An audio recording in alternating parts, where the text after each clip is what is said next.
be here. Pleasure to see so many enthusiastic faces, and to know that we have with us here, I think we can safely say, the rising star of the GOP presidential campaign race.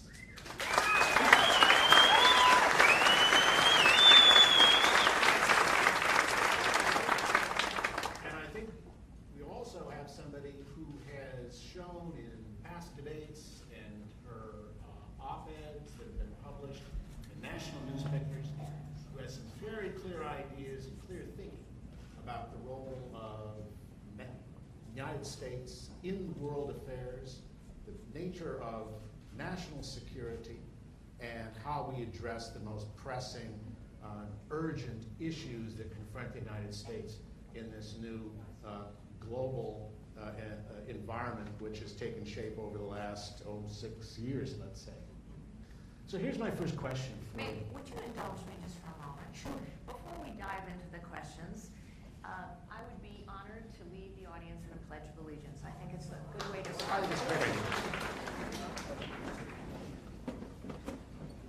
I pledge allegiance to the flag of the United States of America and to the republic for which it stands, one nation, under God, indivisible, with liberty and justice for all.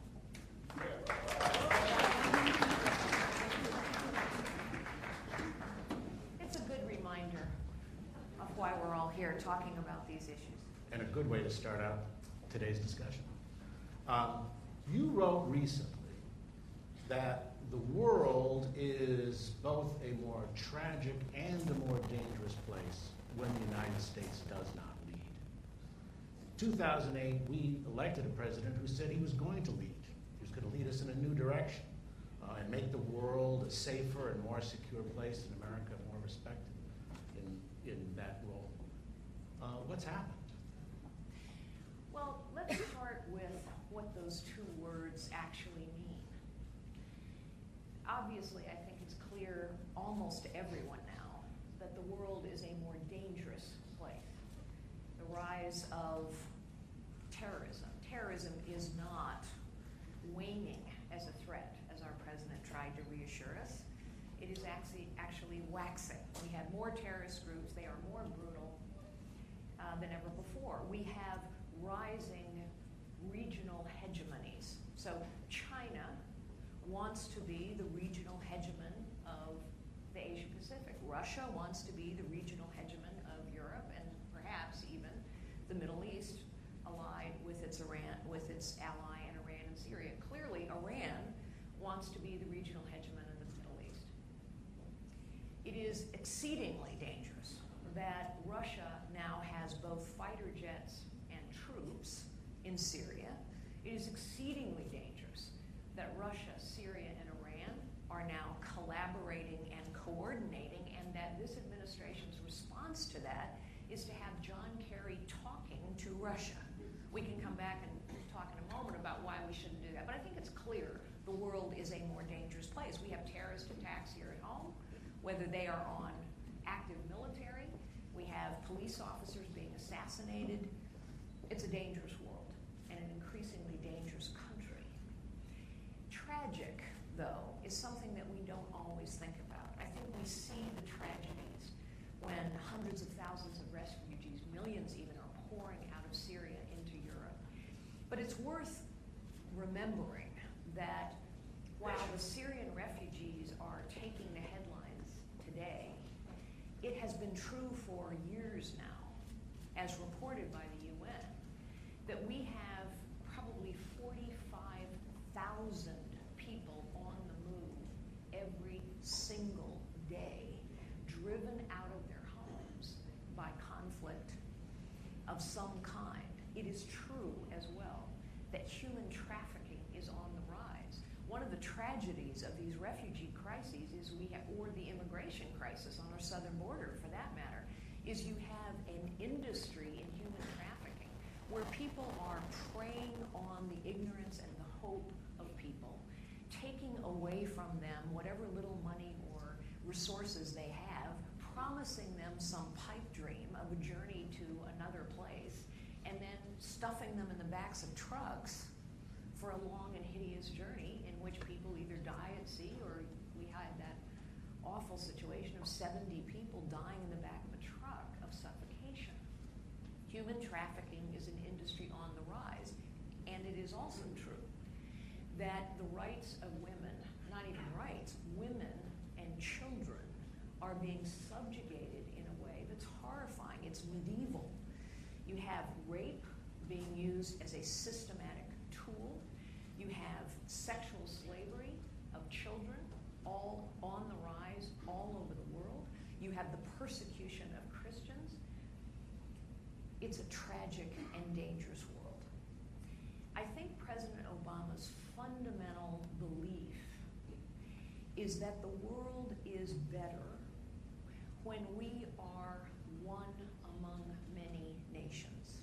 And he said this in a variety of ways. Well, America thinks it's exceptional the way Greeks think they're exceptional. We need to join the family of nations. He misunderstands fundamentally. The United States of America is a unique nation in all the world and in all of human history. We are the only nation in human history that does not conquer territory but liberates people. We are the only nation.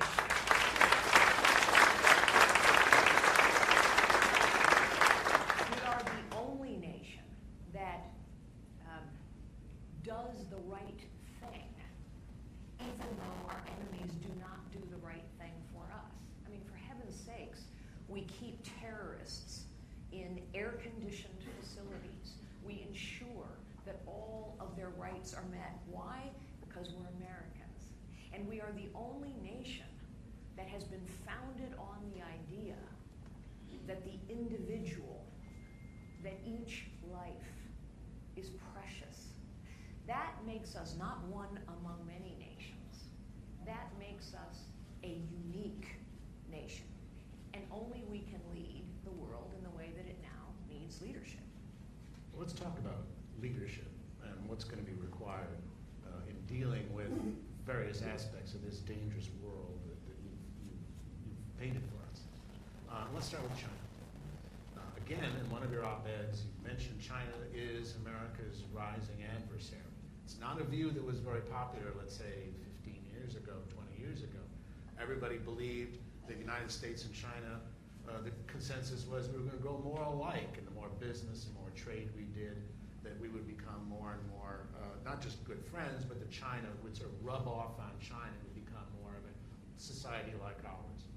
I think the growing consensus is now, and I live and work in Washington, I get to sort of see what the thinking is on the Hill and in the major strategic think tanks, is that we're moving in a new direction. That is, it's no longer, the keynote for our relationship with China now is not cooperation, but competition. You say rising adversary. Let's look at an aspect, particularly with regard to the issue of cyber and cybersecurity. We had a situation in which Chinese hackers who could be traced back to China stole the identities of about 1 out of every 15 Americans, I think, from the Office of Personnel Management. And yet the response has been weak, feeble, almost non-existent to it. How would you, as president, deal with this new challenge that China poses to us without endangering the relationships we already have? After all, we have very strong economic ties to us. They own a lot of our debt. How would you sort of recast and reconfigure our relationship with China so that we're able to deal with the threats and that they challenge, that they face us, but at the same time, we don't end up either hurting ourselves or precipitating a major crisis? So let me begin by saying that I actually think that our economic interdependence, let me use that term for a moment, gives us great leverage. And let me explain why, if I may. By the way, can you all hear me? Okay. I'm sorry? More. Is there a handheld that I could use? I think this is the issue. Contrary to some caricatures, I'm quite soft-spoken, actually.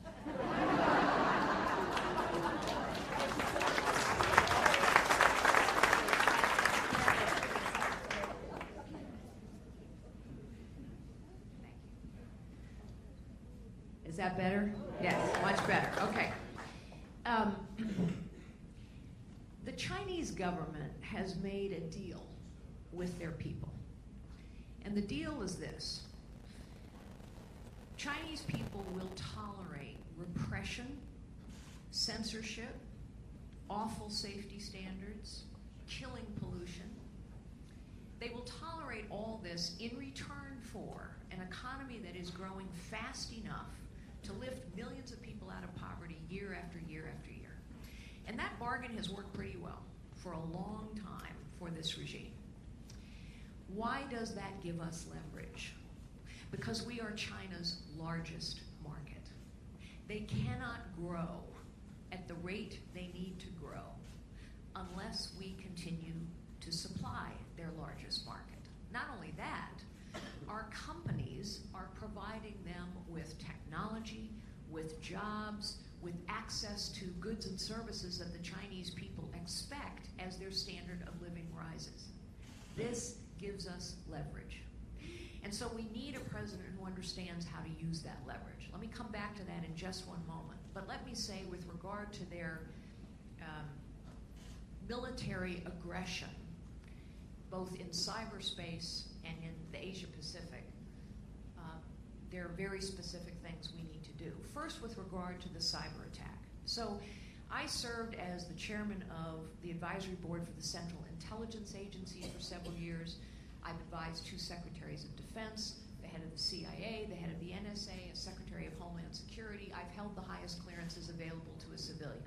I tell you that to say this. We have known for at least 12 years that the Chinese had a strategy to hack our most important federal government databases and systems. This is not a surprise.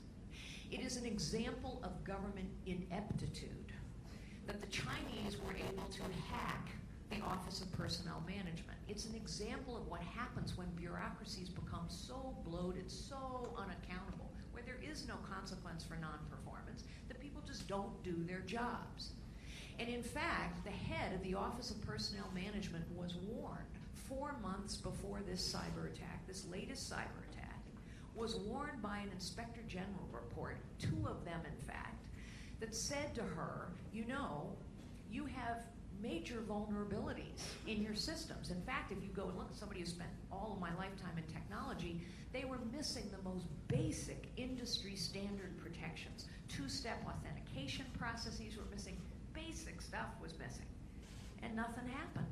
They didn't plug the holes. They didn't fix it. And so, of course, the Chinese got in. Of course, the Chinese got in. The United States must retaliate.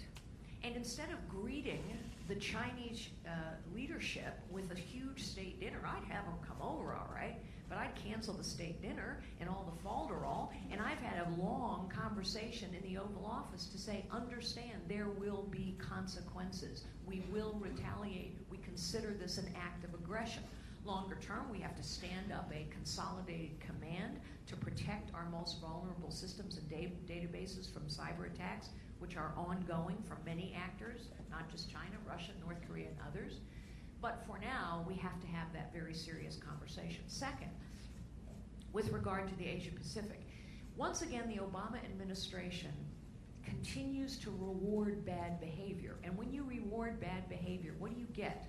More of it, right? This isn't rocket science. If you let your teenager do bad stuff over and over again, what do? More bad stuff. Well, it's true of China and everybody else. So the Obama administration intervenes to try and settle a dispute between the Philippines and China over these disputed islands. Everything gets settled. Supposedly the administration claims credit for this agreement, and what happens? China almost immediately violates the agreement, and what happens? Nothing. And so what did the Chinese conclude? Okay, we're going for broke, and now they're building military bases on these disputed islands. It is China's goal to try and create a choke point through one of the most profitable trading routes in the world. $5 trillion worth of trade goes through the South China Sea every single year, and China wants to be the choke point. We cannot tolerate this. We cannot permit it.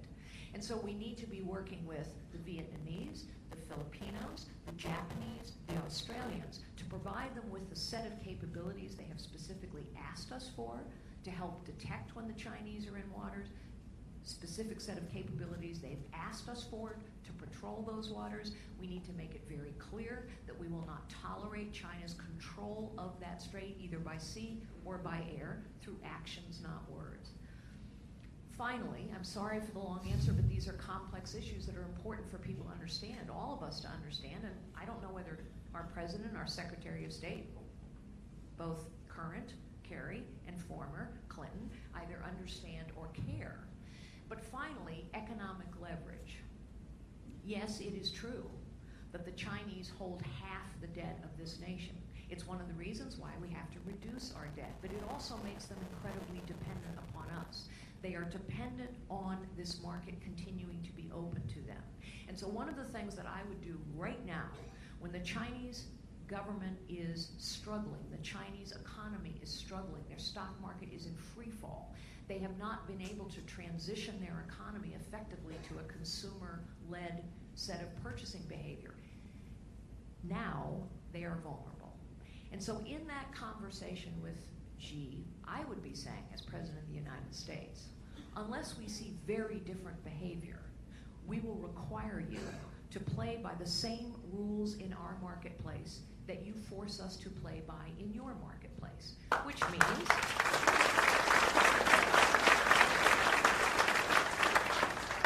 you don't get to buy American companies 100% because we're not permitted to buy any of your companies more than 20%. You don't get to list a company's IPO on the New York Stock Exchange.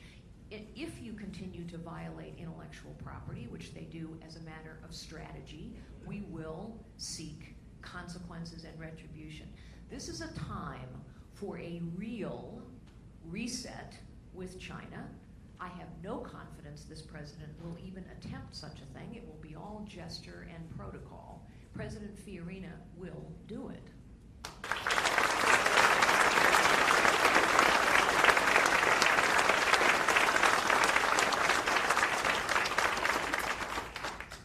Speaking of rewarding bad behavior, let's talk about Iran.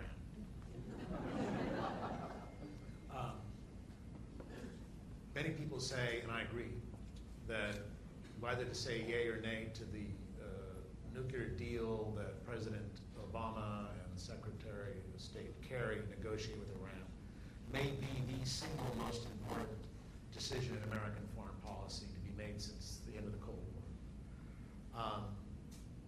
I think, again, I'm speaking from a Washington viewpoint, what's happening there, what I see and what I hear, the people I meet and talk to.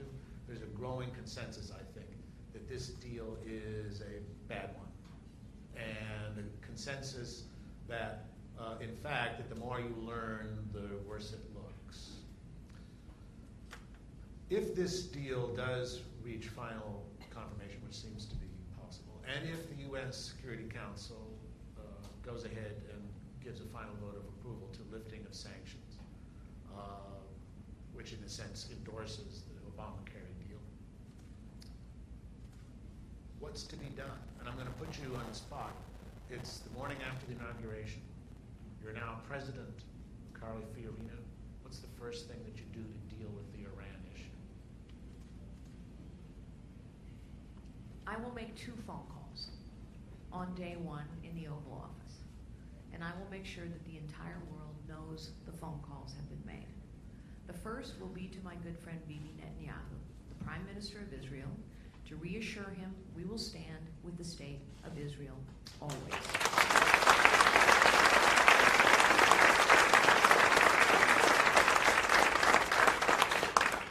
The second will be to the Supreme Leader of Iran. Realistically, I am not sure he will take my phone call. I don't think I am quite his cup of tea, but he will get the message. And the message is this: New deal. I don't care what deal you sign. I don't care what deal the Europeans have signed up to. I don't care what deal the UN has signed up to. New deal with a new president. Until and unless you open every military and every nuclear facility to real anytime, anywhere inspections by our people, not yours, we, the United United States of America will make it as difficult as possible for you to move money around the global financial system. We can do that.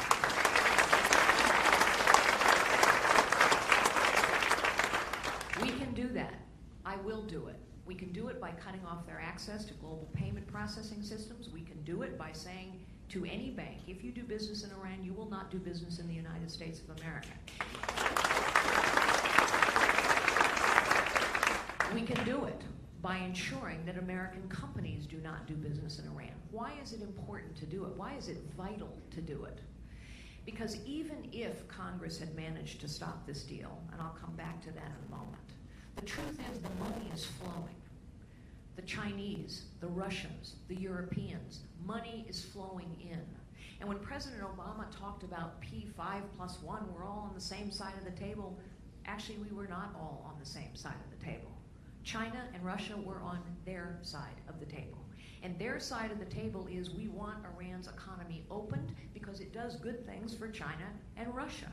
So the money is going to flow. And with the money, what happens? We know what happens. With the money, Iran funds its military and its nuclear capability. There's no question they want a nuclear weapon. They wanted a nuclear weapon for 30 years. There's no question they're building up military capacity. There is no question that they want to be the regional hegemon of the Middle East. There is no question that they will continue to fund their proxies at even greater levels to sow conflict and discord. There is no question that the Quds force will now even be a more dangerous force and capability than it is today. There's no question about these things.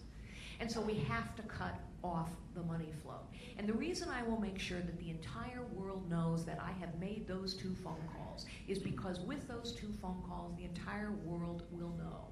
The United States of America is back in the leadership business, and they are going to stand with their allies, and they are going to confront their adversaries. And that is a message that every ally and every adversary must understand loud and clear.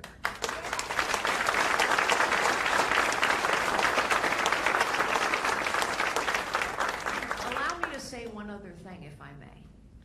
The way this Iranian deal has wended its way through Congress and the Senate is why I believe people are so cynical about the professional political class. It is why 82% of the American people now believe that we have professional politicians of both parties who are more concerned with the preservation of their power, their privilege, their position than on doing the people's work.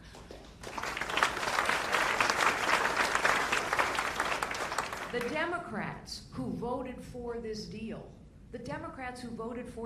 if you read their statements, they are saying terrible things about this deal. They are highlighting all of their incredible concerns about this deal. And yet they're passing the deal. Why? Because they are more concerned about the Democrat Party's ability to punish them in their re-election campaign by withholding money than they are concerned about the future of the world. That's why. And Republicans, in the meantime, many are saying, oh, I would let this deal stand. I would see if they're cheating. For heaven's sakes, they've been cheating for 30 years. How much more evidence do we need? But beyond that, if ever there was a time for the nuclear option, boy, it's the Iran deal. If ever there was a time for the nuclear option, I don't mean, let me explain. Let me explain.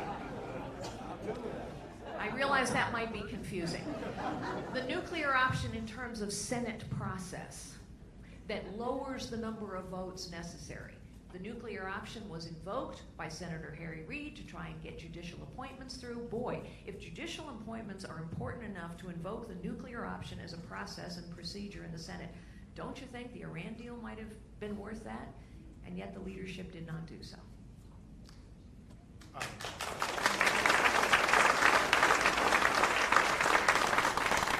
would say that the number one question that we've gotten from the audience has been about Iran. And by the way, I just want to remind you again, there are cards if you want to send up questions on defense and foreign policy and so on, and I'll be happy to give them to Ms. Fiorina. The second, you know what the second most popular question has been from the audience? Russia, and particularly Russia and Syria. That's because it's a smart audience. And the disturbing news about the fact that Vladimir Putin has now put in a permanent air base in Syria We know Russian troops are engaged in combat operations there now in support of dictator Assad. I myself wrote an article for National Review this last week, speculating that perhaps that what we're seeing with Putin's drive forward here in Syria and the lack of response from the White House is that the Pax Americana in the Middle East is being replaced by the Pax Putinica, and that's not probably a very good thing, not only for the United States, but for the region and for peace and freedom in the region. Again, you've got a situation, how do you deal with someone like Vladimir Putin, who just seems to not only be able to, has gotten used to a pattern of doing things with aggressive moves with impunity, but also seems to be very smart about where he moves, whether it's in Europe or in the Middle East and Asia. Well, Vladimir Putin is very smart. Vladimir Putin lusts for power of all kinds, and he is accumulating power of all kinds. And he absolutely wants to replace Pax Americana with Pax Putinica. Ooh. And of course, the lack of response by this administration. This administration has rewarded bad behavior of Vladimir Putin over and over again. Let us just begin with Secretary of State Hillary Clinton's gimmicky red reset button. I mean, if that was not a signal to a regime that we didn't need to be taken seriously, I don't know what was. And of course, Putin has seen no resistance from this United States of America as his ambitions have continued to grow. No resistance. Having met this man, I would not talk to him. I think we're talking way too much to him. And it is a stunning indication of how weak the United States of America under this president and these secretaries of state has become when the President of the United States dispatches his Secretary of State, John Kerry, to talk with the Russian foreign minister about their troops in Syria. Really? Really? So, Vladimir Putin must see strength and resolve on the other side of the table. I would immediately begin rebuilding the Sixth Fleet right in his backyard.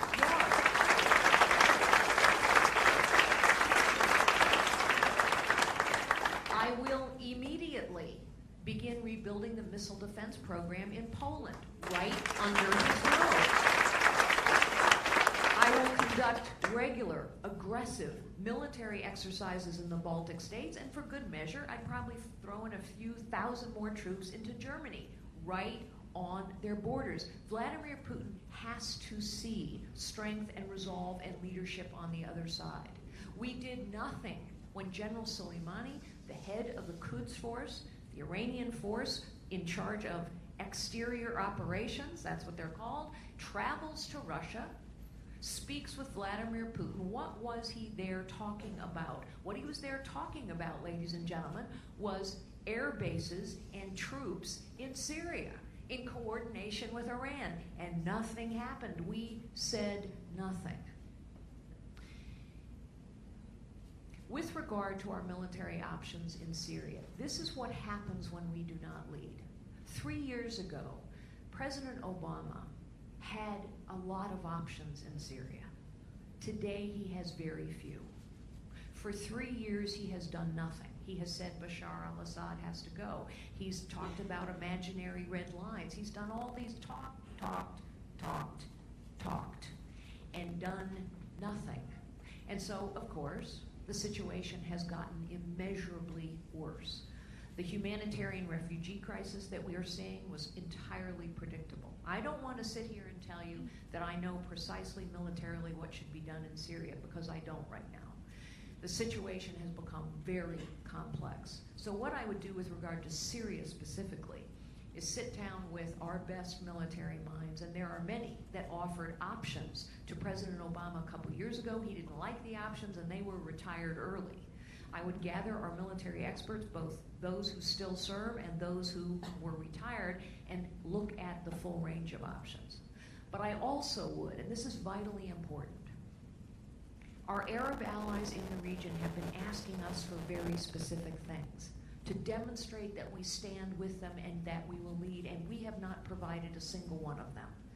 So King Abdullah of Jordan, a man I've known a long time, longer actually than Bibi Netanyahu, he's a fine man. He is a strong ally. When the Egyptian pilot was burned alive in a cage, King Abdullah of Jordan was here in this nation. And he was here in our nation's capital asking for something very specific, bombs and materiel to help his Air Force because he is fighting ISIS on the ground as we speak. Guess what? He hasn't gotten them. The Kurds have been asking us to arm them for 3 years because they are, the Peshmerga are the most effective fighting force against ISIS on the ground. We are not arming them. I will. The Egyptians have asked us to share intelligence. The president of Egypt, he is not a perfect man, but he is a Muslim of courage who, when the 21 Coptic Christians were beheaded on the beaches of Egypt, President al-Sisi started bombing, but he also did this. He walked into Cairo, he sat with the 5 top imams in Cairo, and he said to them the truth, which is, there is a cancer in the heart of Islam, and only Muslims, and especially Muslim clerics, can root it out. For that, he deserves our support because he is trying to gather a NATO-like force of Arabs, allies, who will fight ISIS and defeat them, and we are not helping him. In fact, when he made that statement, our president said, we can neither condemn nor condone President al-Sisi's actions and words. We've left him high and dry. So it's whether it's the Qataris, the Emiratis, the Saudis, the Omanis, the Bahrainis, the Kuwaitis, the Jordanians, the Egyptians. They need to see strength and support and resolve from us. So I would hold a Camp David summit, immediately gather those people and ask them what they need from us to help defeat ISIS, because if they cannot defeat ISIS, then Syria and Iran become stronger and stronger.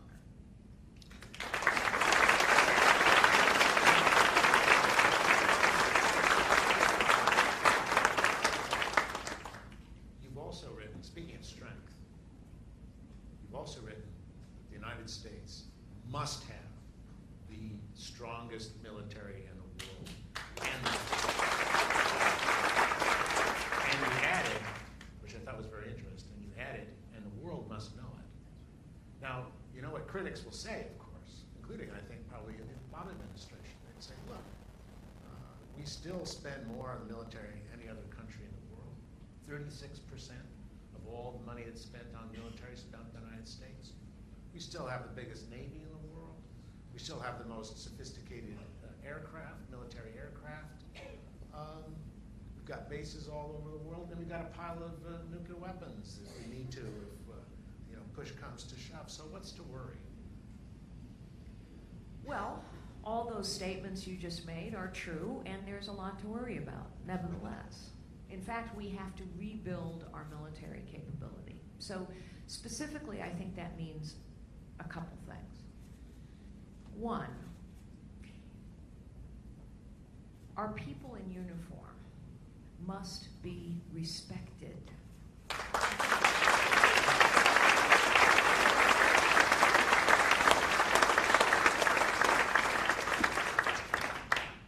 We have men in uniform in Afghanistan today, and parents and volunteer groups are having to send them pillows and blankets and sheets. Really? This is not what this nation is about. When I talk about defending the character as well as the security of our nation, when we let our young men in harm's way have to depend on their parents to send them pillows and sheets and blankets, shame on us. So we must respect those who have served and those who are serving. And that must start at the very top with the commander-in-chief.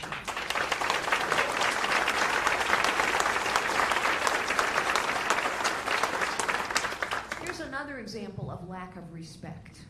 This president says that he is, quote, laying off 40,000 soldiers at a time of incredible danger to this nation. And yet we cannot, He cannot. The executive branch cannot figure out how to fire more than one person when we in the VA, when we now know that over 300,000 veterans died in the last year before they got access to health care. This is not respect, ladies and gentlemen. We must care for those who have served us.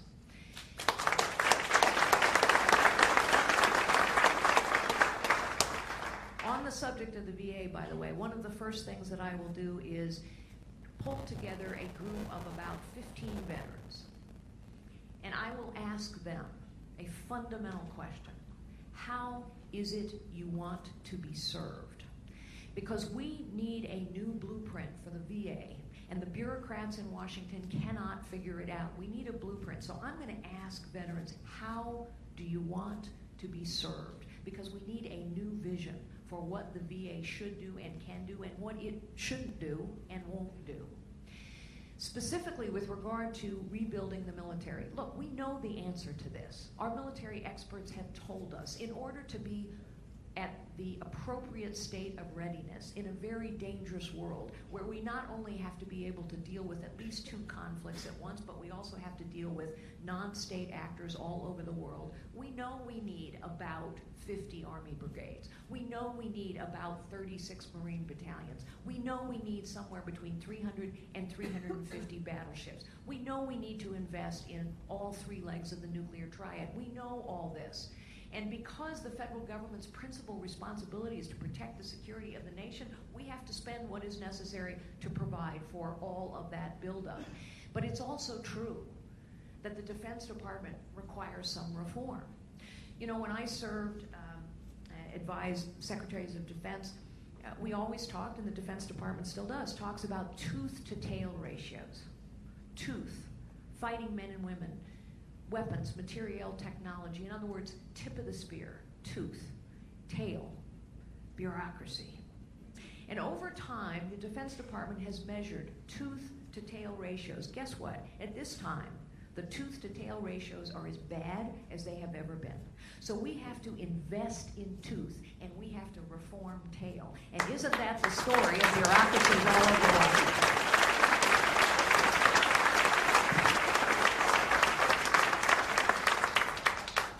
I've got a couple questions direct from the audience that I thought I would pop to you and sort of get your response. And this is an interesting one. It says, how would you confront the propaganda and information warfare waged by the 3 powers, Russia, Iran, and China?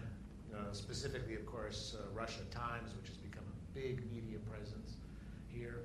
Also with China, with CCTV. Go to any cable network, get yourself hooked up, and you're going to be watching a lot of Chinese news. Those countries have become very skilled at managing the way in which the public perceives them, the global public perceives them, and of positioning their message to make them appear as strong, as formidable, as much an integral part of the world community as possible.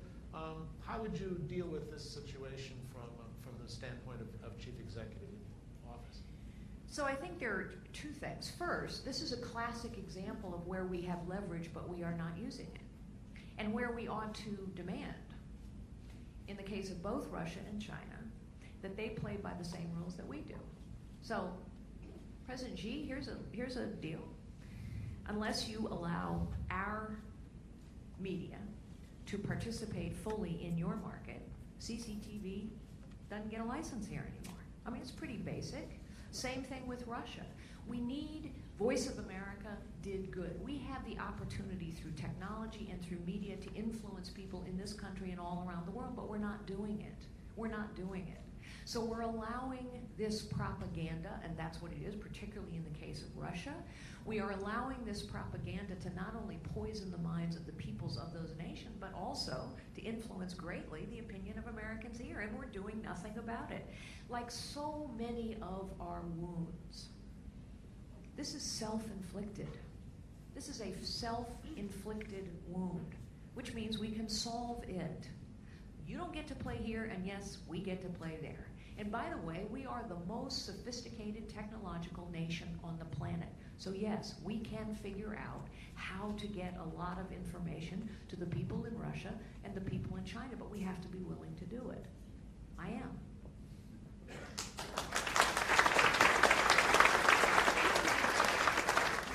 Another question. We touched on the Syrian refugee problem. We were talking about the tragic as well as the dangerous consequences of lack of American leadership. Okay, again, because I don't think this crisis is going away anytime soon.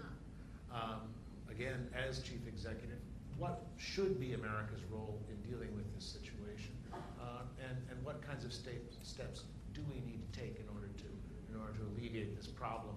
Not just, of course, for Europe, but also for the Middle East. You have to remember that the number of refugees who are pouring across the border into Europe is just a fraction of the ones who are pouring across borders all through the Middle East. So I do think that the United States can and should lead humanitarian relief efforts. I do think the United States can and should lead an effort to really begin to crack down on human trafficking. It is a burgeoning industry, and nobody really is doing anything about it. And we need to be doing something about it, because all of these people are moving in no small measure because there is an industry that moves them. It is also true that we should always, let me say it this way, I have no problems at all with the reality that this country has always been a place where asylum is sought. And we should always be a place where asylum is sought. And the rules for seeking asylum are fairly clear. People have to be truly persecuted. I make that distinction, by the way. It is interesting to me that the Obama administration has been roused to say something about Syrian refugees and asylum and taking more of them, and has said virtually nothing about the persecution or crucifixion or mass exodus of Christians all across the Middle East.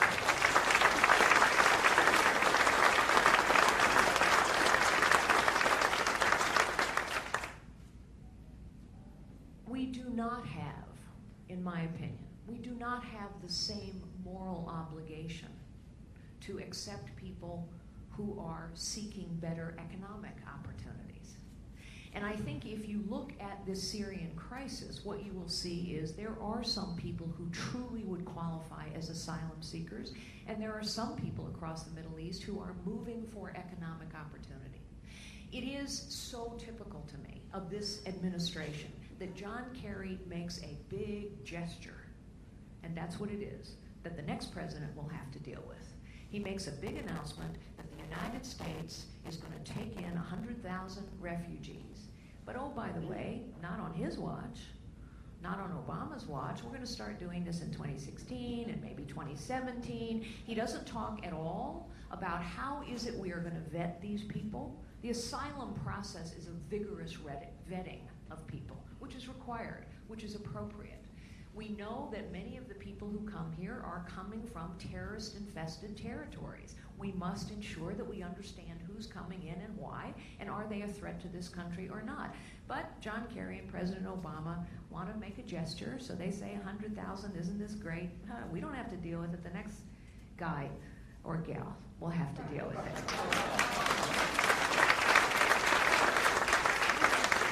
You know, that's very interesting, because the next question I was going to ask was about persecution of Christians. Are you reading the cards over my shoulder or something? I do not want to play poker with you, I got to tell you. But you know, honestly, Christians are being driven from the Middle East. Yes, they are. The Christian populations in various places in the Middle East are being driven out. And this administration is silent. This is about the defense of the security of our nation and the defense of the character of our nation. They are inextricably linked.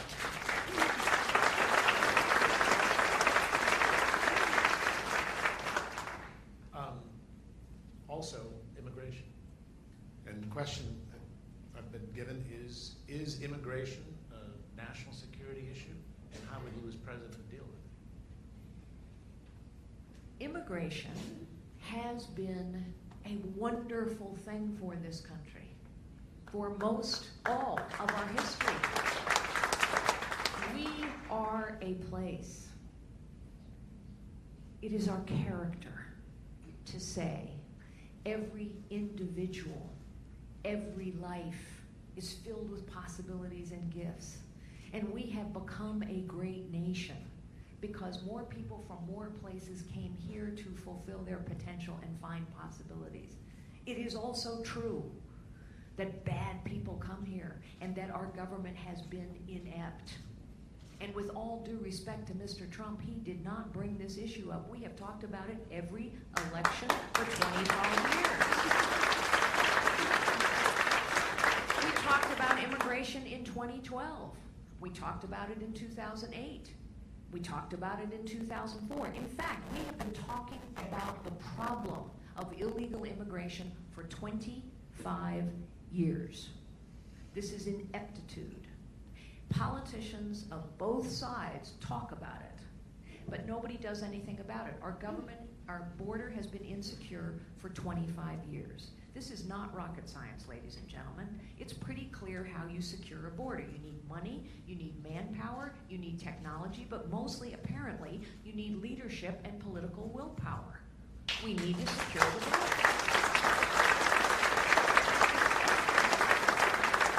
I have challenged the Republican majority in Washington, D.C. to pass a border security bill. Pass a border security bill. Let Obama stand up and veto it. By the way, let me flip over to the other side. I like to make sure that everyone in America understands this. In 2008, President Obama ran on immigration. He ascends to the White House. He has Democratic majorities in the House and the Senate. He could have passed anything he wanted. He did. He passed Obamacare. He passed Dodd-Frank. He could have passed a comprehensive immigration bill that solved this problem once and for all. Did he? No. Because actually, a lot of Democrats don't want this issue solved. They want it to be an issue they can use. San Francisco has been a sanctuary city since 1989. We now have 300 of them. This is not a new problem. Our legal immigration system has been a shambles for 25 years. We have 16 different visa programs. Half the people who come here legally overstay their visa and are still here. We let the wrong people in. We send the wrong people home. We don't have an employer verification system that works. Therefore, we don't hold employers accountable. Every single one of these folks, this can be fixed. But it takes political will to do it. And that is why I say over and over again, we must elect a leader in the White House who is not afraid to challenge the status quo and force the process to work. And that will require citizenship as well. And ultimately, when we restore people's faith in their government's ability to do basic things, we must secure the border, because if we don't, the problem gets worse. But we also must secure the border because people don't believe the government is competent if we cannot do the basics of securing our border. And we have to fix our legal immigration system for the same reason. Honestly, the most sophisticated technological nation in the world cannot create an employer verification system that works. Of course we can. Of course we can. We just haven't. Then we need to decide what to do with the people who have been here illegally and come here illegally.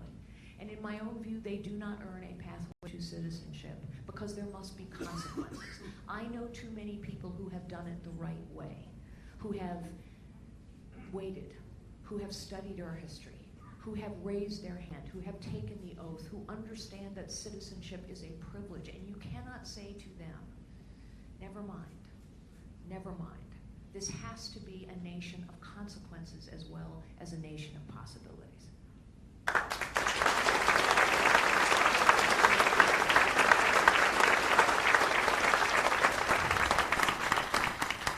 Quick question on Gitmo. Sometimes it seems President Obama has been quick to declare a victory in the war on terror, and one of those steps that seems to be in the works here is closing the detention center at Guantanamo Bay. Is it time to close it? And if not, what should happen with it? I don't think you fix things that aren't broken. I don't think Gitmo's broken. I'd keep it open.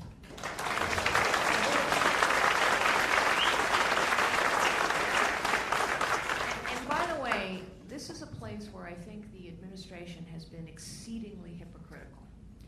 This administration has no trouble with using drones to kill terrorists all over the world, including American citizens, but apparently they have a problem with capturing terrorists, bringing them back to Gitmo, and interrogating them. I'm not talking about interrogation methods. What I'm talking about is we have lost the opportunity over and over and over to gain intelligence from our enemies. And I think the reason that this administration has passed over that opportunity is because they don't want to deal with the controversy of Gitmo. So, I think when we have enemy combatants on the battlefield, honestly, if we must kill them, of course we should kill them. But when we have an opportunity to capture these people and understand who they are, what they're doing, and what they're planning to do next, I would take full advantage of that opportunity, honestly.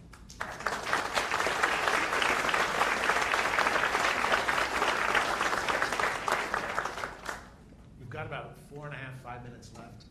I thought it would be good to give you an opportunity to speak directly to our audience, to add in other kinds of whatever statements or anything you want to add to the discussion, which has been absolutely fascinating. But before I leave the stage and turn it over to you, I want to thank you very much for an absolutely wonderful and very illuminating discussion. You are a wonderful moderator. Thank you. Ladies and gentlemen, first, I appreciate so much all of you being here and your thoughtful questions. It is easy to talk about these subjects and get disquieted. It is easy to become afraid and concerned because these are indeed dangerous, tragic, and difficult times around the world and here at home. And yet, all of our problems can be solved. All of our wounds are self-inflicted. We have everything we need. We know the answers to these problems. We know, and our allies are waiting for us to step forward. I am running for the President of the United States because I know that to heal our wounds and fix our problems now requires a leader who actually understands how the economy works, who actually understands how the world works and who's in it, who understands how bureaucracies function, how to cut them down to size, hold them accountable, who understands technology, and mostly who understands leadership. Leadership is about, at its core, challenging the status quo, solving problems, and producing results. And that is what we need now in the Oval Office. I believe, as some of you may have heard me say before, I believe we are entering the most wonderful time in U.S. history because we do have everything we need. We have endless possibilities in this nation, and I am running for the presidency of the United States because too many people feel as though we are losing that sense of possibility that has always defined the character of this nation. This will be a fight in 2016. And at stake in this fight is the defense of the security of our nation and the defense of the character of our nation. But I think every day about who we are and what we will be. And who we are and what we will be are summarized always for me by Lady Liberty and Lady Justice. So think for a moment, as we have had this long national security conversation, think about what Lady Liberty represents, about our leadership in the world. She is tall and strong. She is clear-eyed and resolute. She doesn't shield her eyes from the reality of what's going on in the world. She faces it, but she also faces outward into the world and leads, and she holds her torch high because she is a beacon of hope in the world, and this is a unique nation in all of human history and on all the planet. And Lady Justice as well, who holds a sword by her side because she is a fighter. She is a warrior for the values and the principles that have made this nation great. She holds a scale, because it is true that in this nation we were founded on the fundamental belief that all of us are equal in the eyes of God. And therefore all of us must be equal and have equal possibilities in the eyes of the law and the government, powerful and powerless alike. And she wears a blindfold, which perhaps is the most important thing of all. It is only true in this nation, and it can be true now, in this nation, in this century, that it really does not matter who you are. It does not matter what you look like. It does not matter your circumstances. It does not matter how you start. Here in this nation, every American's life can be filled with the possibilities that come from their God-given gifts. One nation, under God, indivisible, with liberty and justice for all. God bless you, ladies and gentlemen. Thank you so much for being here.